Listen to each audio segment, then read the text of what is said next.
And I believe I can begin. Yes.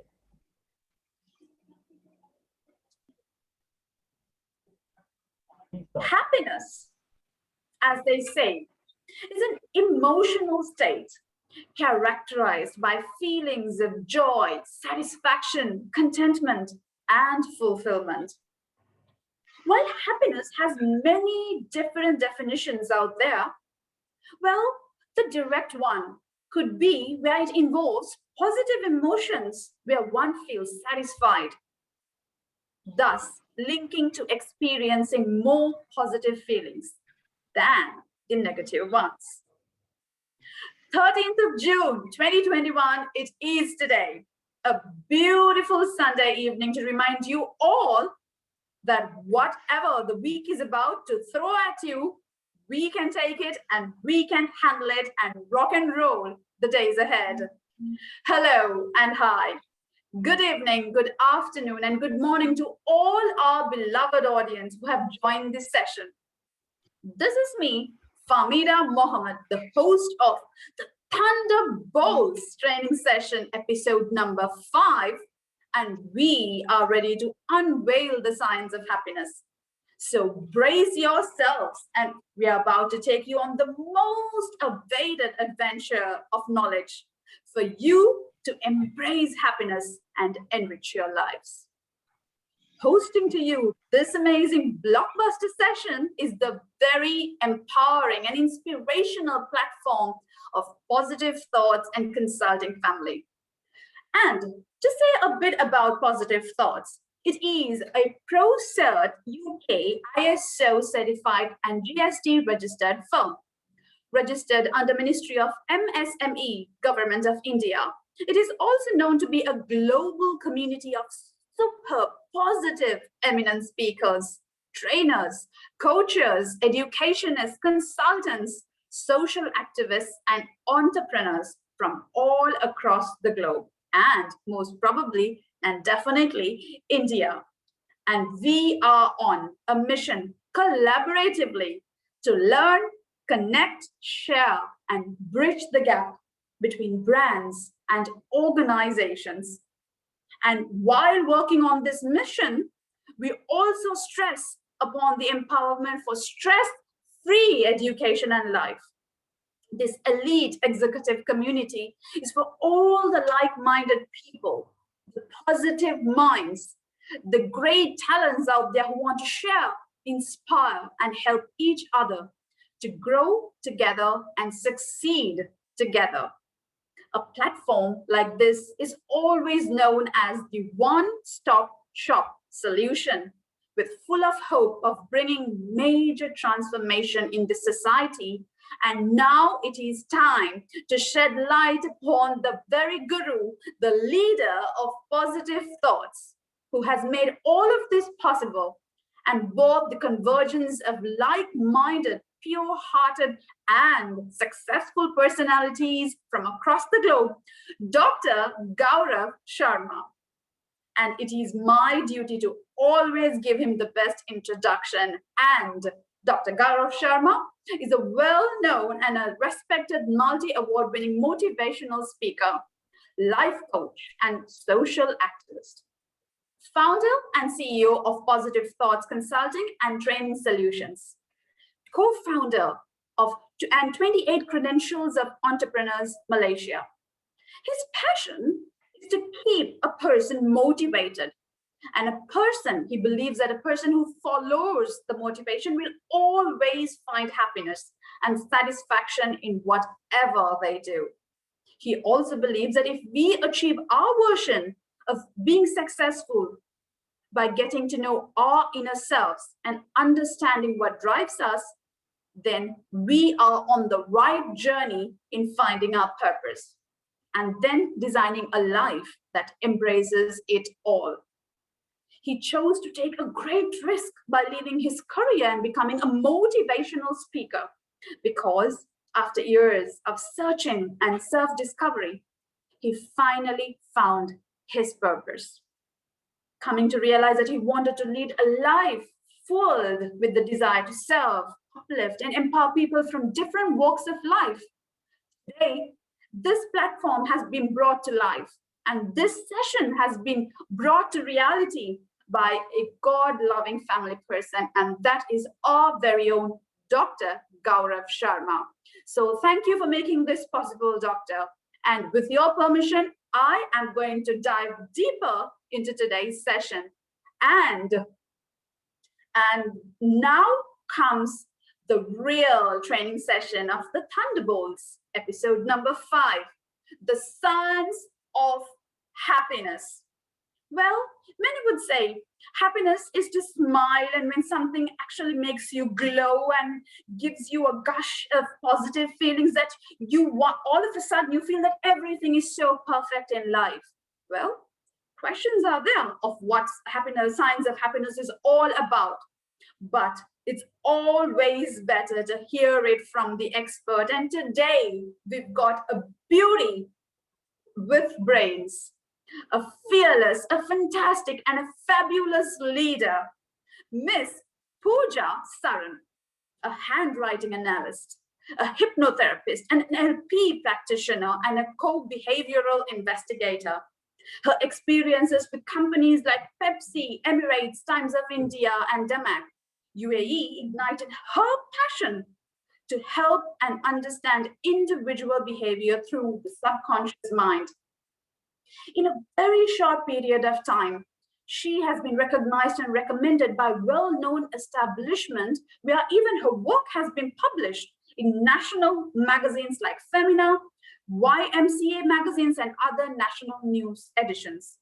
She is also the proud author of 2 signature books called The Red Alert and the book on signature analysis and 15 minutes journal for growing up. She is the mentor and coach for CEOs, life coaches, mentors, and trainers, spreading the power of the science to understand why people behave the way they do. So here we are with our beautiful trainer on this empowering platform, and we are ready to begin the session. Science of happiness. So embrace yourselves, as I told you. We are about to find happiness, and we are about to begin a beautiful journey. So Pooja Saran ma'am, the flow is all yours, and thank you so much for joining, and your words of wisdom and knowledge, as always, as I've known it, is going to get us on a roller coaster ride today. So the flow is all yours, ma'am. Welcome to the show. Thank you so much, Fahmida. You have been, when I listen to what I do from your voice or from the way you talk, it seems you're talking about someone else. It's hardly, I am not able to recognize myself. Thank you so much for the amazing introduction. And I'll say hats off to you because I know the situation you are in, and you're still choosing to be here with us, and your commitment towards your work, really, my hats off to you. Thank you, Fahmida. And coming back to Gaurav sir, thank you so much for giving this platform. Chanchal ma'am, Ina ma'am here, she's always been there, and everyone here. Today, I am bringing something that I was searching since the time I was on this earth, maybe. I think we all are, right?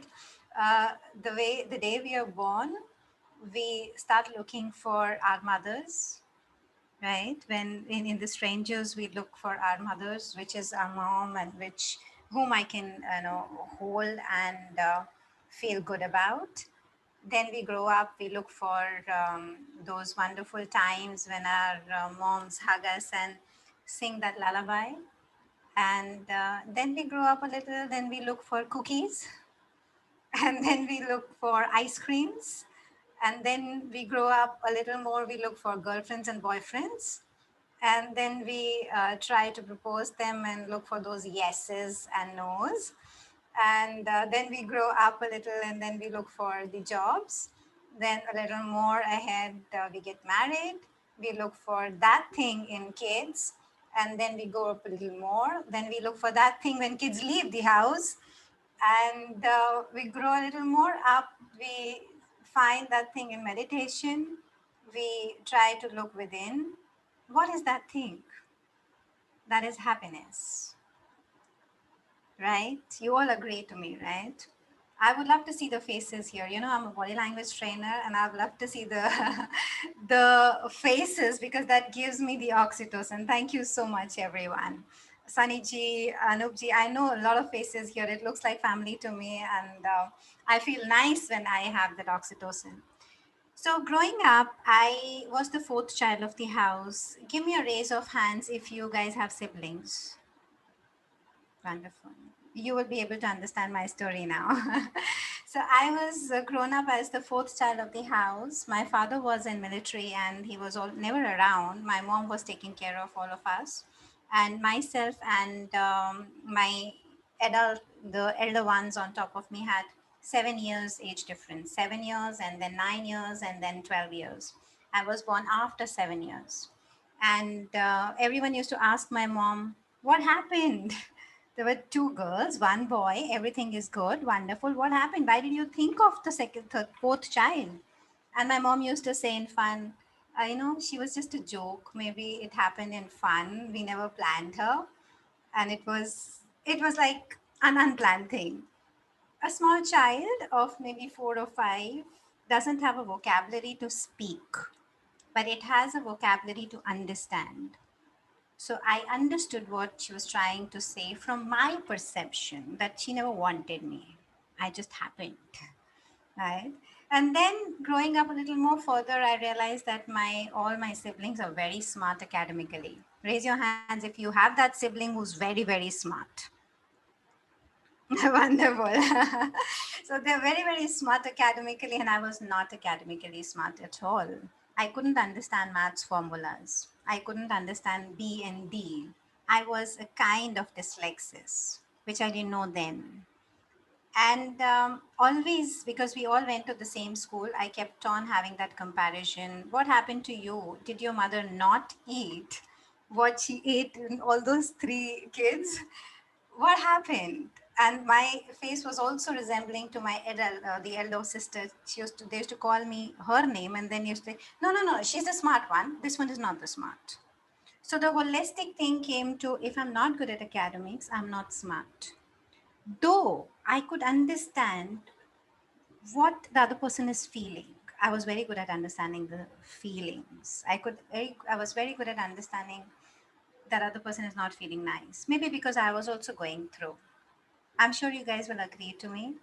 When you go through something, sad points, those depressive life stages, you understand what other person is going through, right? Again, as I grew up, I kept on. I got good companies like Pepsi, then I worked with Emirates and then Times of India. I was lucky, I got good companies. But again, I was having a low self esteem because I somehow felt I was not required. I was a mistake, or it just happened. No one needed me. And also, I'm not academically smart. So I was doing extra work thinking that I'm not academically smart. And when I got married, I realized I'm not built to connect with anyone. I couldn't connect with anyone because I couldn't connect with myself. I was doing extra work in my life in all the big companies to please people. Somehow I felt that I'm not good at academics, so I'll have to work very hard to please people. I'm sure you all will agree to that. So I was trying to please people by doing extra work. A very later stage in my life, around 35, I realized that I was trying to please other people. I myself was not pleased. And the moment I got that hit when I was not pleased with myself, that happened when I had my daughter in my hand. And as all Indian and typical drama mother, I just said, okay, whatever happened to me, I will not let this happen to my daughter. Well, typical drama, I had that. And then the moment I saw her growing up, I had my own triggers, my inner child, and everything started coming up, and I went into clinical depression. There are a lot of things that came in, a lot of therapies, a lot of stuff. It made sense. A lot of things helped me. Meditation helped me. Mindfulness helped me. A lot of things helped me. I came out of it. But then I realized, what if someone would have taught me in the school what is the formula of feelings? What is the equation of emotions? what am I feeling? If it was taught in school, the way we are taught maths and English, the way we have H2 plus O2 is H2O2, if we had those kind of things. Because all that meditation and mindfulness was working, but my logical mind, my analytical mind, that's what we human beings are. We human beings are different from animals and dogs because we have analytical skills. My analytical mind was not able to make sense of it that meditation is making me happy. But the moment I'm out of meditation, I'm again having the triggers, right? So, what is happening in my body? Because we are taught biology, right? Since like till 8 years, 9 years, we are programmed. Now, all of you are very, very learned people. I don't have to go back that your subconscious mind and all that is done till the time 8 years is done. You have your critical filter done by 8 years. Then you will keep on running those programming and you will keep on going back. I don't want to go back. But we are programmed till 8 to 9 years, A, B, C, D, 1, 2, 3, 4, right? Bio, English, maths, chemistry. No one sits and asks, okay, this is an emotion. This you feel it in the heart. This is how you release it. This is an anger. This is what you feel in your hands. The blood rush, your face becomes red. This is called as anger. Anger comes because something is wrong happening around you. And this is how you express it. No one is taught that. Right? Why? Have you ever thought about it? Because there are some feelings which are difficult to understand. And those feelings are termed as bad feelings, negative feelings. And no one wants to talk about negative feelings. Who wants to talk about depression to the child? No one, right? But every child goes through a depression. But we don't have anything bad or negative in maths. We don't have anything bad or negative in bio. Even when we do reproductive system, it's so called how to make sex or how to make, babies, but still that's not bad and negative. It's still taught. Why the emotions are not taught in the school? And if they were taught, how was the way? What was the way we can teach in a way that our analytical mind understands it, right? So I don't know what perception you have got here, the science behind happiness, but I'm going to talk a literal science. I'm going to talk to connect to your logical mind. I'm not going to talk mindfulness. I'm not going to talk, I do mindfulness training. I am an emotional intelligence coach. I do self awareness. I do shiatsu. I do taking deep breath. But today I'm not going to talk about it. Today I'm going to talk only to your analytical mind who was taught the bio, who was taught the glands. Do you remember the glands? No. So we will revise the glands. We will revise where the kidneys are. We will revise what is happening in your brain. We will revise what are neurochemicals. And you will be able to understand why you feel happy about something for a while and the happiness fades off. Right? So are you all ready? I'm looking for all the yeses in the chat box and then I will start sharing the screen. It's an open forum. I don't know whether you can unmute yourself. If you're not, please put your questions in the chat box while I'm doing the presentation. Or if the questions can be hold on, we can talk about it after the sessions. Wonderful. So let's see if I have the sharing ability. I need the ability to share. Ina ma'am, will you be able to help me? Yes, I have done that, ma'am. It's Okay. there. Thank Pooja. you so much.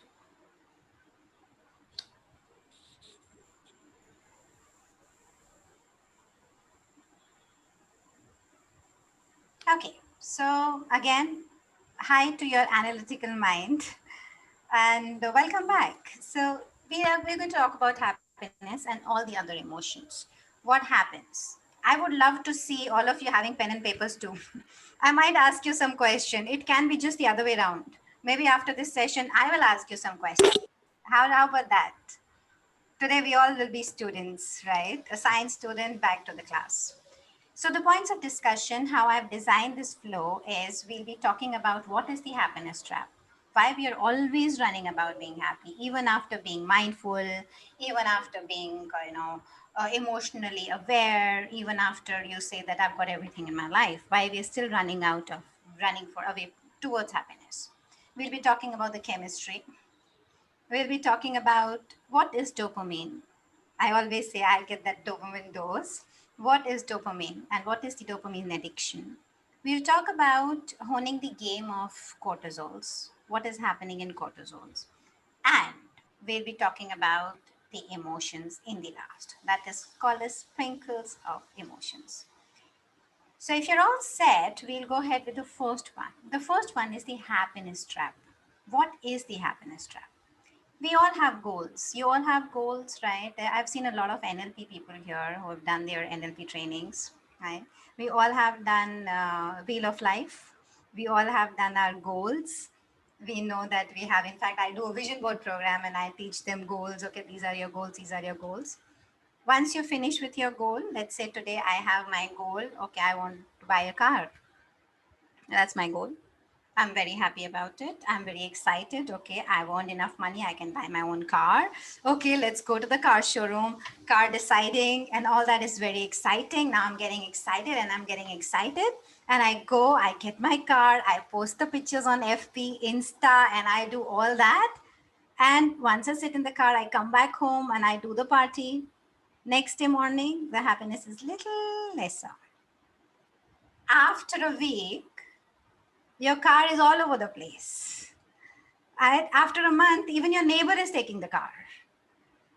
And then maybe you have another dream. Now my happiness, now what you say when I say, okay, you got the car, I am very happy I've got the car. That's what you say when you go and get the car, right? I'm very happy. But if it was really your happiness, wouldn't you say after a month, I am very happy because I got the car? You'll say, I was very happy as I could achieve the goal of getting the car. Now it has become was. The car was not really happy now, right? Now you say, okay, let me find out happiness in a vacation. I really need vacation. You've seen those memes? What happens before the vacation, on the day of the vacation, then in the vacation, and then coming back, you're like, I need another break.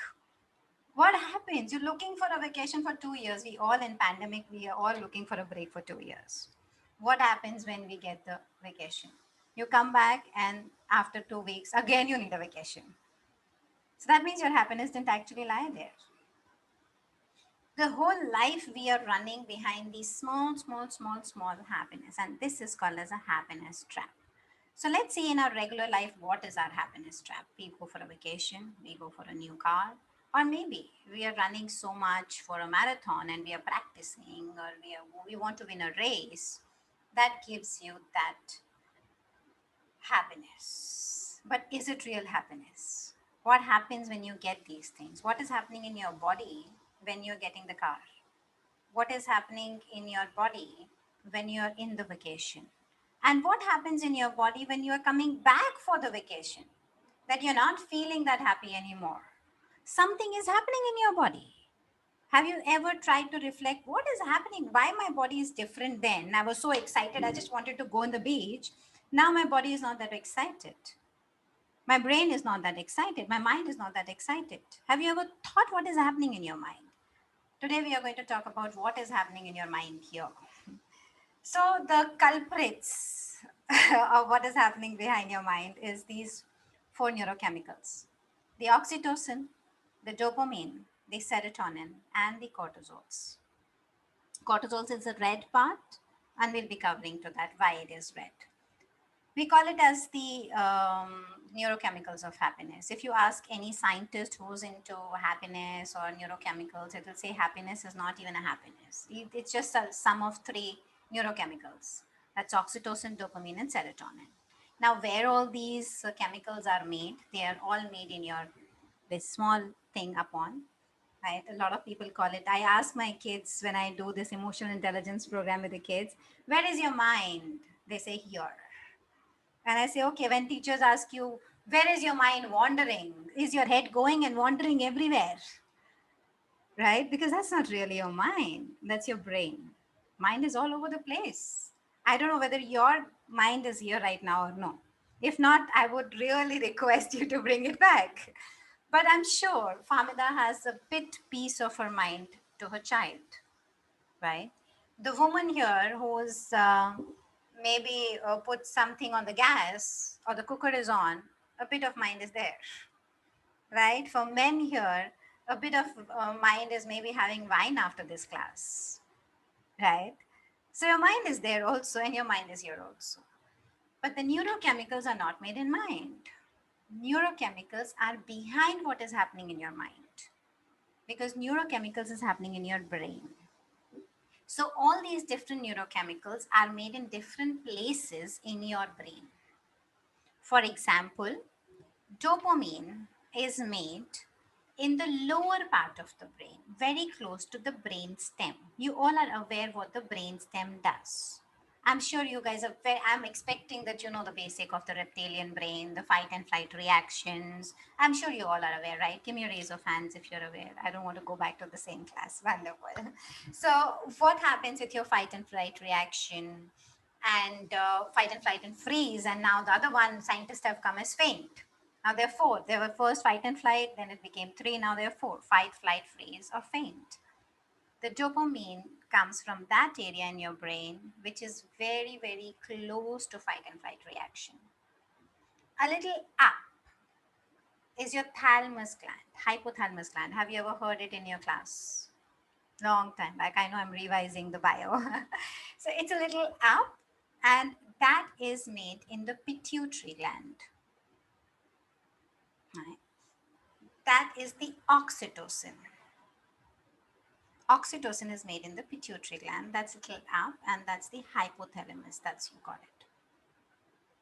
Why there is a difference between dopamine and the oxytocin? They all can, that can also make the same, maybe gland. But why there is a difference, and what happens with that minute difference in your brain? What that spacing makes sense. So today we are going to talk about it. So what's happening with the dopamine here? Let me share back the screen and give you what is happening. Let's talk about the big thing: dopamine, dopamine, dopamine, and dopamine. So dopamine is just a dopamine shot, I'll say. And where does it come from? So I'll share a quick story of dopamines. Um, my father was suffering for Parkinson's disease, and they were giving him dopamine shots because his body stopped making dopamine. So it started from 5 mg, it went to 100 mg, and it went to 500 mg a day. And then it went to 500 mg twice a day. His body stopped making dopamine. Now, what is happening? What happened in his life? I'll come back to the story again. What dopamine does to you? Whenever you think that this is going to give me happiness or pleasure, your brain gives you a shot of dopamine. Imagine who likes ice creams here, or cookies maybe. Ice creams, wonderful. I saw Anoopji, your eyes went wide out. Ice creams, wonderful. So let's take ice cream. So tonight I'm sitting with my family and I decide, okay, this is my best ice cream. I really love it. That's my flavored ice cream. So my thinking of that ice cream, because now I feel there's a really need of that ice cream. Remember the word need of that ice cream. I feel the need because in my head I have, if I don't have ice cream, I might just die. Very weird, but that's how your brain looks at. Your brain, when you imagine something, or let me take you through a little more, coming back to ice cream. Anyone wanted to shift to Canada or US in your lifetime, or maybe see world around? Okay, I have a friend who wanted to shift to Canada, and she did all the PRs and all that. And whenever I used to ask her, why Canada? She used to go, oh my God, I just love the snow. I love the place. I love the nature. I love this. So when she was imagining Canada, it was giving her dopamine shots. I could see her all face lit up whenever she's talking about it. She gave her IELTS and all that exams. Now, what she was not imagining is how cold is that country. What she was not imagining that she is going to do the mopping and the cleaning of the house all by her own.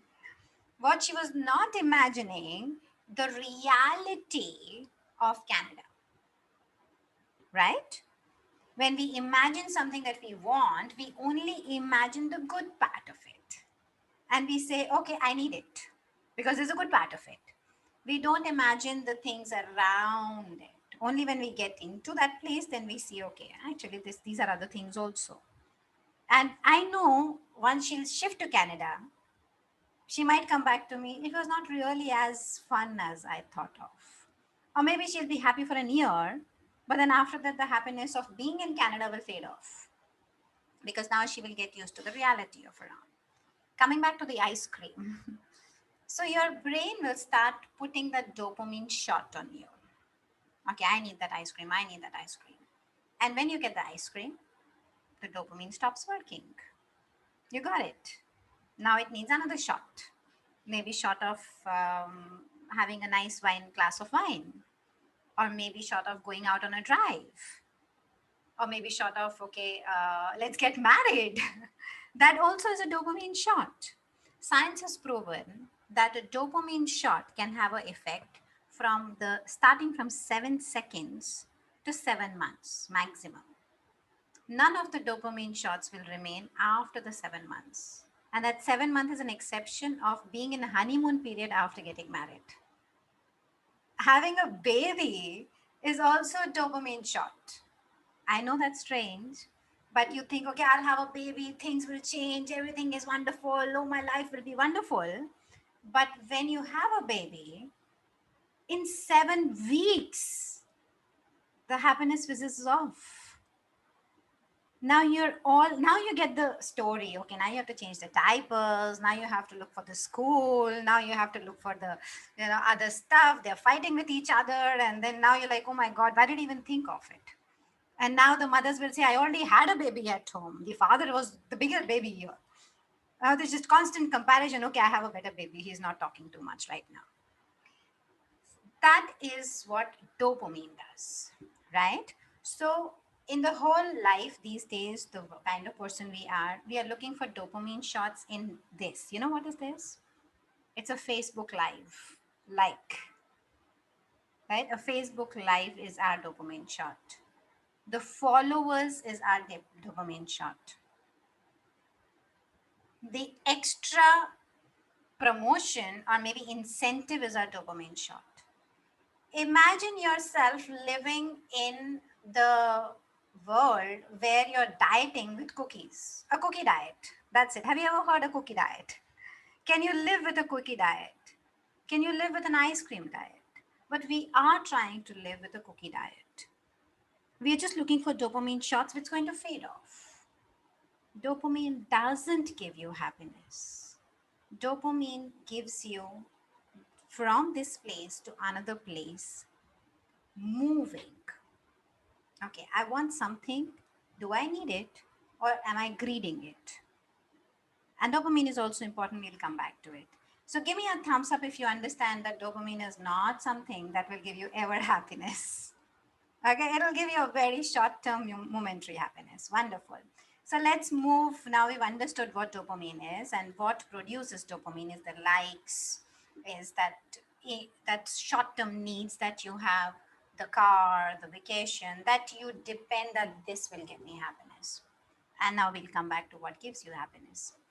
So the game of cortisols. Now, what is cortisols here? Why it was in red? Cortisols is the gland that is produced in your adrenal gland. Are you aware of the adrenal gland in your body? It's on top of your kidney. That is where the cortisols are produced. Cortisol is also called as move it and do it gland. You know that adrenal rush in you when you see a cockroach, right? Or when you see a lizard and you're like, oh, and then you jump and you don't forget that you are in a Zoom call, and you forget that you are any place and you have a hot pan in your hand. It just goes everywhere, right? That is the power of cortisols. Cortisols makes you move it and do it. It is important for you. If you didn't have cortisols, you will never get out of the cave. You remember we were cave people, right? We all were cave people. Any one of you who've come from Mars and who's not come from the ancestors of the caves or those, ape ages, all of you are from caves, right? So if I get everything in the cave, if I'm getting all the happiness and all is good in the cave, I will never move it. And if I didn't have cortisols in my body, I will never get out of the cave. We might not be doing a Zoom call if we didn't have cortisols. We had to move it. That's the reason we decided that the global community can come together on Zoom and create these wonderful sessions where you can talk about peace, we can talk about uniqueness, and Thunderbolt sessions maybe.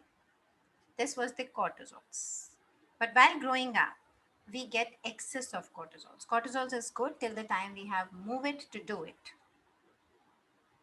What is happening right now? Let's say I decide, or maybe Gauravji decides, okay, I need a big house, I need a property. Okay. That's your dopamine shot, right? You can get it. Maybe you decide, okay, I want a villa of maybe 30 crores or 30 acres, and this is my dream. That's your goal. I know you guys have been taught Wheel of Life, and the smart goals have realistic goals. All of you, right? Have realistic goal, whether it's reasonable, it's realistic or no. But we went out of our thing. Okay, I want a 30 crore or a 30 acre villa. Completely out of our realistic. So what it creates, the dopamine that's never going to get fulfilled. What happens? You get the dopamine shot, but you're also having the lack. I'm still not done. I'm still not enough. I'm still not enough. I have to do more. I have to do more. I have to do more. And what is happening when you're saying I have to do more? What is getting more released? A quick one. Give me on the chat box. When you say I have to do more, I have to do more. What is that is releasing more in your body? The dopamine or come on, I'm waiting for the answers. Cortisols, absolutely wonderful. So when you feel the lack, thank you guys, you get like 10 on 10 on everyone. What is happening when you think of unrealistic goals, when you think of something that you want and you're not able to get it, and you think the lack of it, I'm still not getting it, and I'll be happy when I get it because of the dopamine shot, you're also releasing the cortisols and then becomes the stress. Cortisols, after it levels up above the dopamine, it becomes a stress level. And that's the absolutely Supriya. It is called as a stress hormone. I don't know if you've heard about it. There is a very beautiful theory called as the EU stress and the distress. EU stress is a happy stress, right? When we are motivated, we want to do it. If Gauravji would have decided, okay, I need a crore house or maybe a small 2 bedroom house where me and my family can stay together, that's good enough for me. And you're able to achieve it. You're motivated. You know you'll be able to do it. That is what is eustress. Every day he will save maybe some amount. His family will save amount, and you will buy the house until the time you get the house. Again, the dopamine shot will go off by then. But till the time you know, okay, this is for what reason, and I'll be able to do it motivated enough, that is eustress. The moment you hit that level of dopamine and you say, I am not getting it, I don't have it, the lack. And that's the reason all the power of attraction and the law of attraction, they say, don't operate from the lack. Because whenever you're operating from the lack, your body is producing cortisols, and that's the stress hormone. So every time, and stress hormone comes from adrenal gland. Why I'm talking about adrenal gland? Your kidneys, it's on top of the kidneys. It's like a cap of the kidneys. It controls your sympathetic nervous system. Are you guys aware of sympathetic and parasympathetic nervous system? If not, let me just quickly give you a sum up. Sympathetic nervous system helps you fight, flight, and freeze. It helps you save and exist. Whenever something happens, if you see a cockroach, your sympathetic nervous system makes you run or makes you throw the maybe your slippers on it or make you throw that big duster that you have just on it, right? That's your sympathetic nervous system working on it because you just suddenly got that, okay, I need to save myself from a cockroach. Seriously? But that's what happens. You just get very hyper and you do that. But then because everything in your body went upside down, you had, because you were into fight flight and you had to throw something, and because it came to your existence, cockroach is not going to kill you. But again, cave people, we cannot help it. So our body changed the rhythm of our body, the whole system. Our metabolism went a little short. Our digestive system went a little stopped because we need to put extra energy to throw that slipper on that cockroach to save yourself or to get up and run. That was sympathetic nervous system working for you. What happens to parasympathetic nervous system? Once you're done, you're safe, the cockroach is dead, completely on his deathbed, his family is crying. Now you're like, ah. The cooling down part is the parasympathetic nervous system. Okay? So the cortisols take care of your sympathetic nervous system. You always get into the stress because you're always into fight and flight and fight and flight and fight and flight because of the cortisols. And that's the reason the positioning of that was very important. It takes care of the whole sympathetic nervous system. The moment even one level of cortisol goes up, you start into your fight and flight. Sadly, what happens is that it doesn't show you immediately. Okay, let me come back to the cortisols and I'll show you what exactly happens. So cortisol motivates us to move and do things, as we already spoke about the cave people. It also is called as move it and do it hormone. But we are overstimulating it with the feeling of lack of sleep, competition, because we are never going to reach that dopamine that we decided for ourselves. From where does it come? It comes when you're nervous. Your cortisol levels little shoot up when you're nervous. It happens in the kids when they get bullied and teased. It happens when the uncertainty is there. The pandemic is releasing these cortisols in our body because we are uncertain of a lot of things. The emotional suppression. The body has to express the emotional suppression of the body or the stuff that is happening in you releases cortisol. And the constant comparison. Why the constant comparison again? Coming back to lack. Because if I'm being compared to someone, I feel I'm not good enough. So, are you guys, again, I'll come back to the same people. I'm sure you guys deal with kids around you. Are we not constantly comparing them with people? Are we not making them feel uncomfortable in their skins? I'm sure you guys are good mothers and good parents, but I have seen parents who don't let their child out if they've not combed their hair, who will not let the child speak out a little loudly. I have seen so many parents coming to me, sending me handwriting of their kids and saying, "Mere bachche ko, my child has this problem." Right. I still remember going back when my child was in preparatory, and I went to pick him up, and I saw this woman having a child in her hand, as in just standing there, 4-year-old boy, and she was waiting for me. I was a little late for picking up my child, and I called up that I will be a little late, an hour late, and she was waiting for an hour to meet me outside the corridor. And she looked at me and she said, "You're Pooja ma'am." I said, "Yes, I am Pooja ma'am." Said, "I want to have a counseling session with you." Said, "Okay. What happened? What's the problem?" She said, "The problem is not with me. The problem is with the child." And that was a 4-year-old child who was listening to it. And she said that he doesn't listen to anyone. The teachers have constant complaint for him. And that was the school I was entering to get my child back. The teachers are constantly complaining that he's hyperactive. Now, mind you, the child was listening all these things. I'll go back to my story. The child doesn't have vocabulary to speak. But the child, when he's born, he has the vocabulary of 5,000 words. Are you guys aware of that? That when the child is in the womb, the child has the vocabulary of 5,000 words, which doesn't make sense to him, but he has the vocabulary. And as in he grow up, that words will make sense to him. We all have seen Abhimanyu story, right? All that chakra and all that was happening, it was not making sense to him till the time he came on the field and it started making sense to him.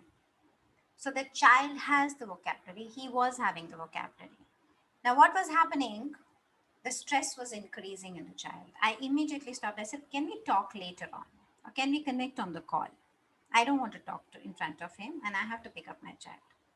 The second thing I did after talking to her, that I took off my child from the school because I don't want my child to go in a school where the teachers are complaining in front of everyone that this child is hyperactive, and giving them the teachers gave that guy, that small boy of 4 years, the label of ADHD.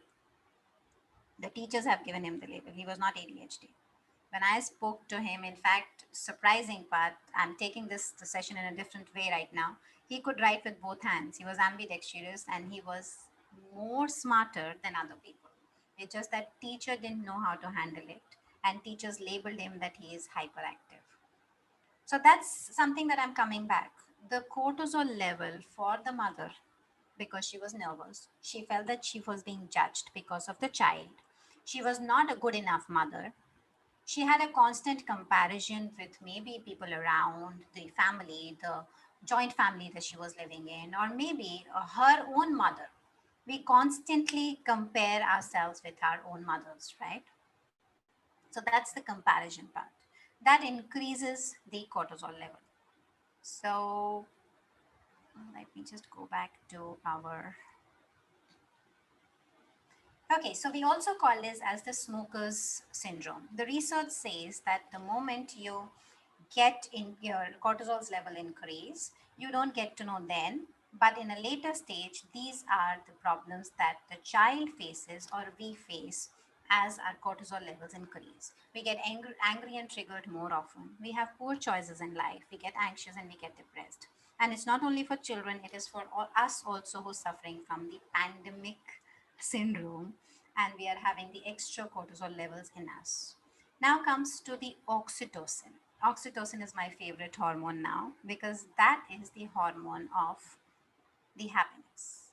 Researchers shows that the tribes which were more connected, when we go back and see the tribes who were more connected, maybe Indus Valley, and I don't know what all tribes they did, but the tribes who stayed in herds and connected years after years together, generation after generation together, they had higher level of oxytocin, and their generation has higher level of oxytocin in them. Researchers also shows that it is called as a deep bond that brings the oxytocin in you. When you bond with people, that's what the oxytocin is released. It's that feeling of feeling felt.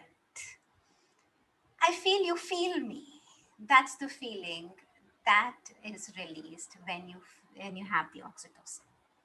Now, oxytocin, where does it come from? Again, it is very important. It comes from the hypothalamus gland, and that is the emotional part of the brain, above the pituitary, above that fight and flight reaction, closer to your logical mind, closer to your higher purpose of your life. The logical mind is only in human beings. Hypothalamus gland is there in mammals also, and that's the reason they give you a lot of oxytocin and they have the bond between us. It's closer to the logical brain, and it comes when you name your emotion. And how when you name your emotion comes is because you're bringing the logical mind while you're talking about it. So what happens when you name the emotions? I'll quickly take you for a small ride maybe. When you talk about someone, like today we spoke just before this session, we were talking in a lovely place, rest in peace and live in peace, right? And everyone, when he started, we said, how are you? Everyone said, I'm fine, I'm good, I'm fine, I'm good. And when I ask you, good morning, how are you? I'm fine, I'm good. Have you ever seen anyone saying, I am feeling ecstatic, I am feeling adventurous, I am feeling depressed, I'm feeling disappointed? You don't say that, right? The majority of the words are sad, mad, bad, or happy. I'm feeling sad, I'm feeling mad, I'm feeling bad, or I'm feeling happy. That's what even the kids have it, right? Even the kids have this small vocabulary. Did you know that there are 32,000 words only dedicated to emotions? But what we are using is happy, sad, mad, or bad. I'm feeling bad. That is where we are removing our logical mind to work with. So these are the emotions actually. These are very, very small, a small number that I have seen. So we don't even know which level we are in. Are we feeling very good and very, pleasant? These are the yellow people. Are we feeling very, very pleasant, low in energy? This is blue. Very high energy, very unpleasant, it's red. We don't even know that. We need to increase our vocabulary. And when we increase our vocabulary, we bring the frontal cortex back. And the frontal cortex comes back, we'll be able to make the logical mind. We'll be able to hit the brake when we have the triggers. We'll also be able to reduce the cortisols in our body. When our logical mind comes in, we are out of the fight and flight, and we are back in the parasympathetic nervous system that we are cooling down. We are helping the हाँ cortisol. हाँ हाँ अच्छा वो अंदर रख दो Okay, so let's say what happens when a small child comes to a mother and he lies to the mother. Okay, or maybe for people, corporate people here, you get a employee coming back and saying, you know what, I did the sales call, and he's not done the sales call. Right? He didn't ever go. Maybe he went for movies, or maybe he was just sitting in the corner. He never did the sales call. What do? A good employee will say, okay, I understand you've not done it. It's absolutely okay to be honest. Let's do it again. Right? A good, emotionally intelligent person will say that. Other one will say, I know that you never went. Why are you lying to me? We are either getting disappointed. The whole thing is that I'm getting angry because my employee said bad things to me. That was the first trigger, angry. But what was behind the anger? Behind the anger was disappointment. Behind the anger was maybe a feeling that I will not be able to close that business. Behind the anger was maybe frustration. There are a lot of other feelings that come in and which we never register. So let's say this child comes in and the child lies to the mom and mom grounds the child. And mom is feeling angry. But what happens behind the anger? That is called as naming the emotion. I'm giving a very small example how you can name the emotion. Beyond anger, you can feel frustrated. Okay, the mother must be feeling frustrated. The mother must be feeling worried, disappointed, or self doubt. The moment you name it, your cortisol level stops. The cortisol stops making it. It's done. That's a surprise. It's so easy. The moment you make it, the moment you name your emotion, it stops because you're now operating from your oxytocin levels. Now, how come oxytocin helps you? It builds bond, and empathy brings the oxytocin. This is the last part of the conversation here.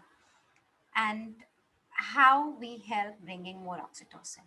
I will end up this session and open it for the question and answers if we have time. Is the sprinkles of emotions. Okay.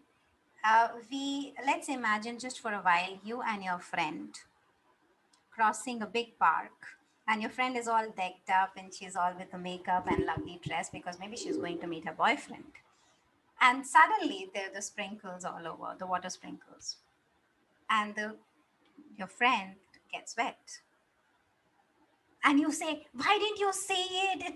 You could have noticed. It's just they're watering the plant. Let's run. Right? Or you will say it was not the guy's fault. It was the water. They had to water the grass. Or you say you should have been more careful, right? Or you say you go and change and come. These three things maximum, but these things are a missed opportunity to increase or bring the oxytocin or bond. Now when you say you should have seen earlier, your friend is already taking you as an enemy side. Hello, you're on my side or this side? Right? I'm feeling bad about it. Did you feel the feeling? No. Did you feel the feeling? No, right? You say, okay, let's go and change it. I'll wait for it. You're giving the solution. She doesn't need the solution. She knows, she's intelligent enough that she knows what she's going to do. You say, let's run. That's also a solution. The whole point here is you missing the opportunity of being feeling felt. I'll give you another example. For example, I'm sitting here and my child looks for a Lego piece. He loves Legos. I'm sure all the kids, all the people here who have kids, they know Lego is the all big thing these days. He's not finding the Lego and he just loves to construct things and he's just constructing and suddenly he's missing one piece and he shouts, Mama, I need a Lego piece. Because I have to do this session, I'll say, okay, I'll just come back and I will look for the Lego piece and bring it. Right? He's feeling frustrated, he's feeling angry. What did I do? I gave him the Lego piece. I didn't feel the frustration with him. Or as a mother, I'll say, how many times I've told you to keep your Lego pieces at one place? And they keep on shouting at me. I'm giving him a lesson. In the whole piece, I didn't sit with him and I said, I understand that you are missing a Lego piece. I understand that this Lego piece right now, the construction is very important for him because he's expressing himself creatively. Right? I understand that. And I know how frustrating it is. When I was young, I also felt frustrated. And I sit with him. And then he says, he might cry, right? But when you hug him, like, I really want to make it. I really want to make it now. Okay, let's find it together. And you do nothing. He will find it. That is what brings the oxytocin. That is the bond. Now me and my child has a bond and now my child will feel happy every time he sees my face. Not when I get him a new Lego piece. Not when I am taking him out, okay, let's forget of the Lego piece and I'll help you make new one. Not when I'm finding a Lego piece for him. No. Now we connected and now the oxytocin is built up. Now every time he sees me, he has a shot of oxytocin. And that's what the power of happiness is. The happiness comes only and only when you let people feel and you be there without judgments. Now, a quick tip or takeaway from this session, and this is what is called as sprinkles of emotions. Let people get out of the sprinkles to help them. Let be there in the sprinkle. Let you be there in the sprinkle. What happens is the best part, the takeaway from the session is let the primitive brain phase where you're getting fight and flight be calmed down. Give them a cooling period. Then you bring the logical mind if you want to help it. The do's and don'ts for all the corporate people here and all the mothers here. When you are into a sprinkle emotion, when someone is sad, someone is lost its happiness because of the excess dose of dopamine or no dose of dopamine, maybe. Never give advice or solve the problems for them or minimize the feeling. Hey, come on, it's just a Lego piece. Why are you making a fuss out of it? You just got what wet, you will get dried out till the time your boyfriend comes. Don't never act as a judge. It was not his fault. He would have done the same thing. Or never withdraw away the situation. Okay, let him cool down. I'll do it later. I'll come back later. And never try to cheer them up that time because you are disowning the feeling. Never criticize and never get defensive. मैंने तो पहले ही बोला था. I told you already. Right? Never say that. What you do, and now after this session, I want what you really to do to validate their feelings. Give them a sprinkler moment. You tell yourself, okay, it's a sprinkler moment. Empathize, maybe connect that I also went through the same thing and support non-verbally. Just sitting nearby. And that is where the power of and the science of happiness comes in. I know this is what happened to us when we started learning to eat. I remember my mom used to say, you never used to eat it in your mouth. The food went every place except for your mouth when you started learning from the spoon. So practice is messy. You might mess up a lot of times. You might say, I missed out an opportunity of oxytocin. And I know it's messy. It's absolutely fine. That's the reason I want you to take one step at a time and get into the science of happiness. It will be a humble request, and my mission will go a little more further if you take the science ahead. Thank you so much. We are absolutely open for the question answers if we have time. And I had a lovely time here. Thank you so much, guys. I'll give you back to maybe Fahmida or Ina ma'am. Thank you so much, Pooja ma'am. It felt like I got into the vehicle and I had a ride that I wasn't expecting what I was going to bump into, my experience. But when I got off the car, I feel enlightened, empowered as a mother, as a daughter myself. And I'm sure everyone who has joined us today would agree to this. And I say, dear beloved analytic minds who are here, if you want the rainbow, you've got to put up with the rain. Happiness is very uncertain, and Pooja ma'am has evidently, and as Supriya ji said it in a very lucid manner, emphasized that happiness has a sneaky way to peep and enter through the doors that we didn't know was open. So the nuts and bolts of happiness is not getting what you want all the time. It's to count your blessings, feel grateful, and make optimum use of what you have. So the happiness trap, keep that in mind when you understand, when you hear the word or feel happiness, understand it's a trap because it is an illusion.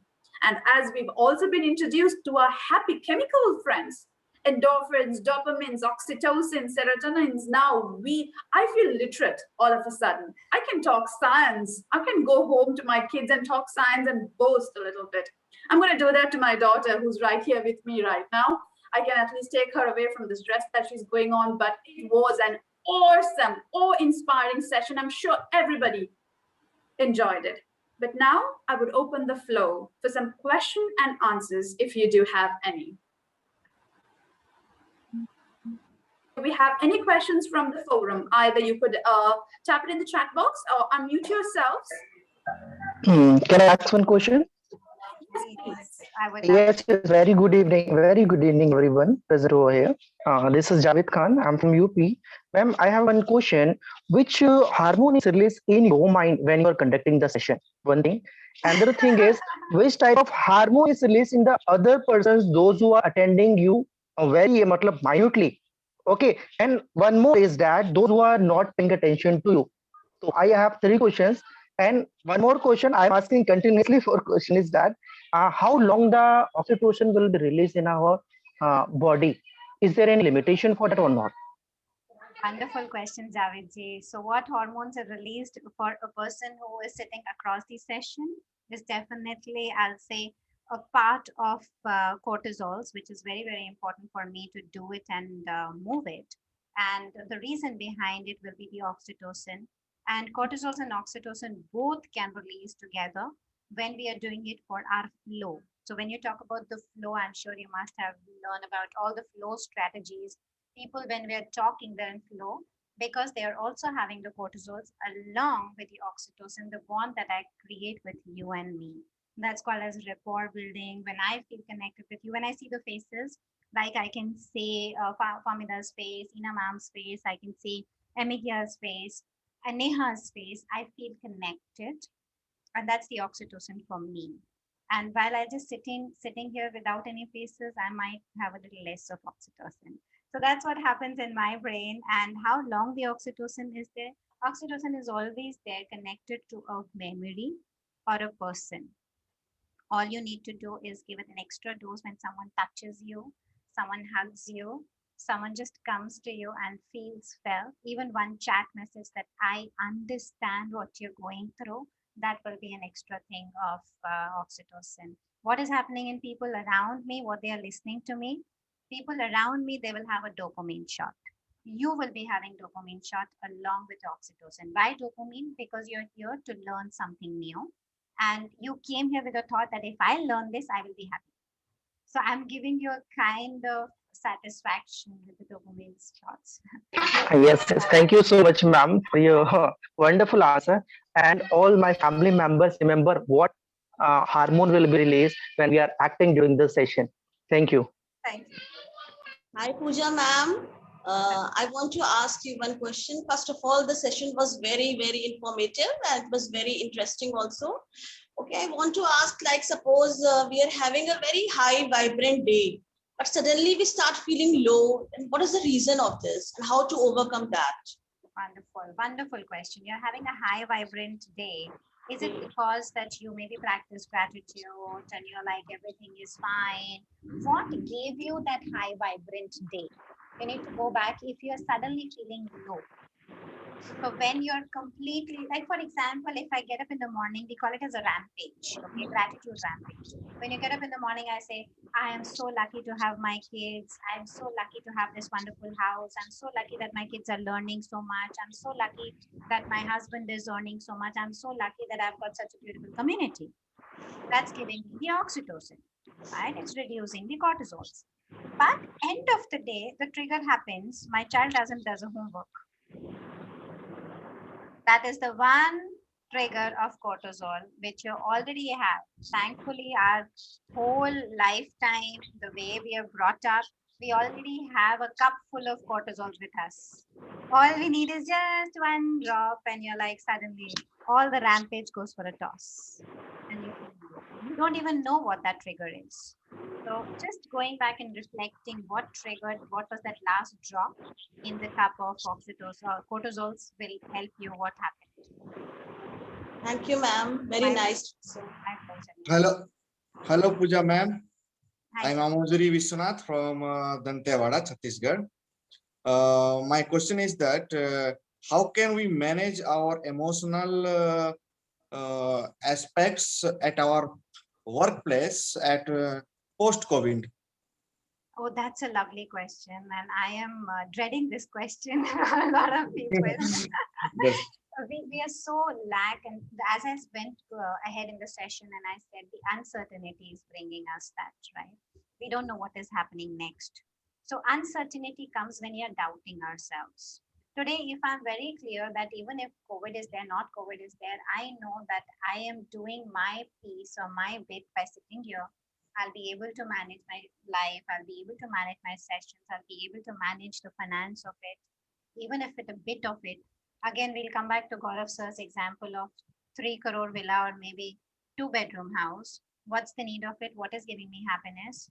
If you come back and speak to your people when you have the employees coming back and talking about this uncertainty, giving them a label. Never forget that the emotion has to be labeled. A lot of people will have the issue of insecurity, will have the issue of self doubt, will have the issue of disappointment. So once they label, okay, these are the feelings I'm having, the management is done. You don't have to do anything. But to help them label itself, sometimes you need a coach because they already look at you from a boss's perspective, right? So they will not sit with you and say, I'm feeling sad, I'm feeling my wife is running, or my wife is not happy about me, and I didn't have a sex for a whole month or a whole year. They're not going to say that to you. We need extra coaches and trainings for this kind of situation to manage the emotions for employees, to help them label that so that they can come back and understand what it is. Make sense, sir? Thank you, ma'am, for wonderful answering. And I'm thankful to our beloved brother Gaurav Sharma also. Thank you very much. My pleasure, sir. Hi, Pooja. This is Rama this side. So a wonderful session. So Gaurav Jobi, the sessions he manages is always, always a takeaway from the session. And this session was actually, you tingled the past memories, going into biology and going into glands and going into everything. So I just want to have your views on the thing. I'm working with a school and we have many teachers who are into 45 above or so, and at this stage you can understand they are undergoing mood swings. Yes. How do they actually control their emotions? They immediately get angry, they immediately lose their temper, they immediately get emotional, they immediately, so many things all together. So what's your piece of advice for them? So when we come to these parents, first of all, thank you so much, Ramaji, for asking this question. It's always very close to my heart because growing up, I went through a lot of physical and sexual abuse. And then I realized that I wish that I had a teacher who could ask me, how are you feeling? Rather than teaching me what Shah Jahan made, or where was Akbar died, and what year this fight was done. I so wish that there was a teacher who could sit with me and tell me, I understand because I also went through the same thing. But it's not your fault. The mistake happened, but you are not a mistake. I wish this all happened. Yeah. And coming back to your question with the teachers, yes, the person like you is more responsible here for helping your teachers to help them name their emotions of whatever they are doing it. So when they come in the morning, I also work with schools. In fact, my whole program is running with school, called as an emotional intelligence for kids. What I do with the teachers, I have a worksheet that I give to the teachers before they enter. What are you feeling today? This whole mood meter that I showed you. What are the reasons why you're feeling like that? And along with it, what all you're feeling. That's the first thing. Instead of the attendance, that present ma'am that I was there, and instead of the fingerprint thing that they do, we do that worksheet when the teachers come. So they've already labeled the emotion. They've already managed the emotion. So again, the heavy responsibility comes to you, Rama ma'am, to help them label. No, wonderful. No, actually, then the mood swings plays a role. Somebody just asked a question. They start a day with a cheerful mood, and then suddenly, if something goes wrong, even an iota of something, and then it stops topsy-turvy world going around them. I can completely understand the thing that is going with the teacher, especially. They have so much of pressure, so much of expectation, and their internal triggers. So, you know what? I never hire teachers without checking their handwriting.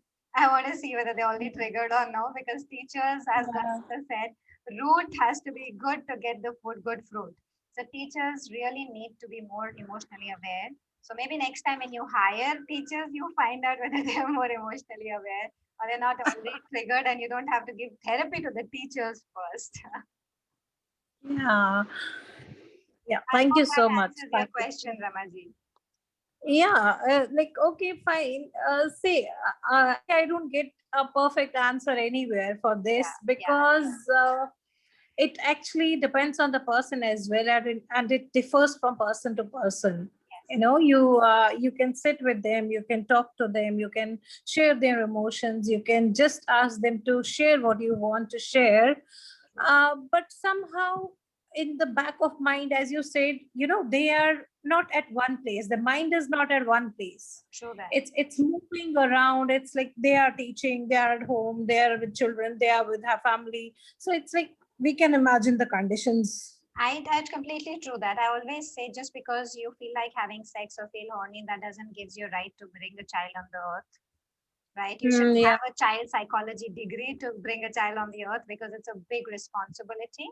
Same thing goes with the teacher. Just because you don't have a job and you can teach well, you cannot be a teacher. You really have to have the quality of a teacher. That's the reason in old traditional, not everyone was a guru.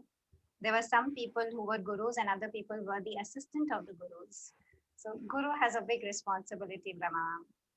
Very true. Very Pooja true. ma'am, with your Very true. permission, may I answer? I try to answer this question. Please, go ahead. I would like to add something here because we are talking about the teachers in the age group of 40 to 50 years mostly. Uh, During this time, mostly the children are grown up. Teachers, they are getting detached from their children. They are overloaded with the work. Age is increasing. Menopause is happening to them. Plus, they have been hearing this throughout in the around in the society that during this time when you are going through a menopause you will go through these particular things, so Exactly. it's all set in the mind. Half the Yeah. work gets distracted from the mind, so we need to understand that happiness is not related on these physical things. It may be happening for some of them but not for everybody. You should lead your own life, love yourself. Most of the ladies, they are not able to love themselves. They're loving their children, they're loving their families, but they do not concentrate on themselves. I think if you concentrate on yourself, this problem will move out to a great extent where your emotional Absolutely. intelligence I agree. I agree. Now, I totally agree. I agree too. You know what? They're living in the short of dopamine. Yeah, And we of need to course. have a bond. That's it. I think I've answered all the questions, Yes. and I think you guys will be having a lot of questions with your biology teacher now. Yes, Pamela. Do we have any other questions from the forum? Oh, So I I'm would so take glad the that I could. silence as a no for the first time in my life. And now we arrive at the question once again, ladies and gentlemen, what is happiness? Ina ma'am brought in some beautiful enlightenment, self-love. It all begins with self-love. Accept yourself as you are and be happy that you're living, breathing, given the luxury to learn, connect, and also be a part of this forum today to learn the very signs of happiness. Happiness. It's time to wake up and realize that you do not have to impress anyone other than yourself. So, as Pooja ma'am stated, let's play the game of cortisol. Do it and move it.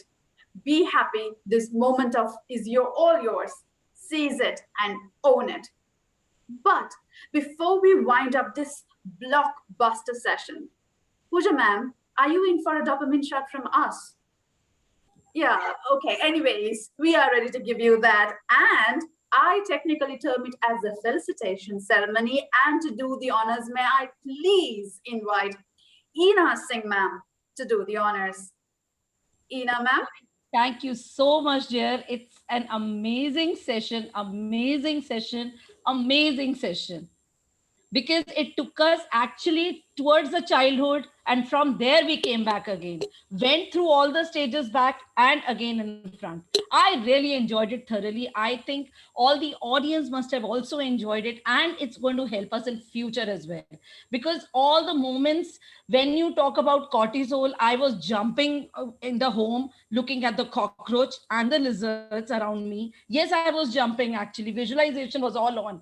And then when you spoke about oxytocin, my God, I was with my children. I was thinking how I was doing it before, how I'm doing it right now. And after your session, what else ingredients I'm going to put in that? Sure, I'm going to put it and I'm going to experiment. I'm going to get my shots of oxytocin. Can't live without it now. Already we were taking it in bits and bits, but without awareness. Now it is with awareness we would be taking it in. So Pooja ma'am, it was an amazing session. I think no words are required here. We have already crossed 17 minutes. Beyond 7, we usually close by 7 in 1 hour. It's 1 hour 17 minutes already done. And thank you for all the audience who have been here. And Fahmida, I have no words to say for you, dear. You are superb, fantabulous. No words. Amazing host. You just took us all through like a captain in the boat, and we just sailed through. With second captain, Pooja ma'am. So we had not one but two captains in our ship. And we didn't realize the time we went through. So without wasting any more time, I would be just presenting your dopamine dose as per Fahmida's words, and I would agree to it. This is too small to share with you, looking at your caliber and the way you have taken us through. Amazing. Thank you so much. It's been an honor Just, to serve this. just amazing, ma'am. Just Thank amazing. you, ma'am. I am so glad that I could contribute to your mission of taking this knowledge a little ahead. Thank you. I think we all enjoyed your session, learned a lot of things from here, and people are going to put in a lot of things from the learnings we have taken. So it's such a small token of love from the positive thoughts and Gaurav Sharma's team to you.